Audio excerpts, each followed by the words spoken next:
वालेकुम, मैं हूं मोहम्मद अरीब इमरान और आप देख रहे हैं अपना कराची न्यूज़। आज मैं मौजूद हूं जमीयत कुव्वत इस्लाम के सरबराह हमारे साथ मौजूद हैं, जिनका नाम है अल्लामा आसिफ मुस्तफ़ाई हमारे साथ मौजूद हैं। आज हम उनसे बात करेंगे कि वो जश्न ईद मिलादुन्नबी के मौके पर आवाम को क्या पैगाम देना चाहते हैं, नाज़रीन को क्या पैगाम देना चाहते हैं। जी, बिस्मिल्लाहिर्रहमानिर्रहीम। आमद मुस्तफ़ा हुई, रोशन ज़माना हो गया, जिसके हुजूर हो गए उसका ज़माना हो गया। ईद मिलादुन्नबी सल्लल्लाहु अलैहि वसल्लम की आमद है। तमाम आशिकान मुस्तफ़ा को जश्न मिलादत मुस्तफ़ा मुबारक हो। इस मैसेज के साथ आपके तवस्सुल से कि आपका शुक्रिया कि आपने बोलने का मौका दिया।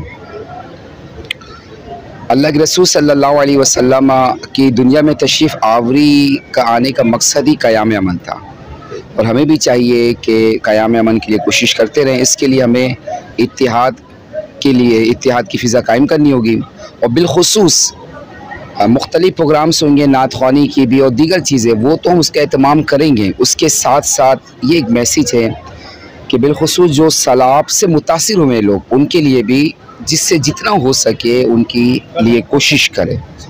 उम्मीद है कि अल्लाह तबारक तआला अपने करम से हमारी बख्शिश फरमाएगा। जज़ाकल्लाहु खैर।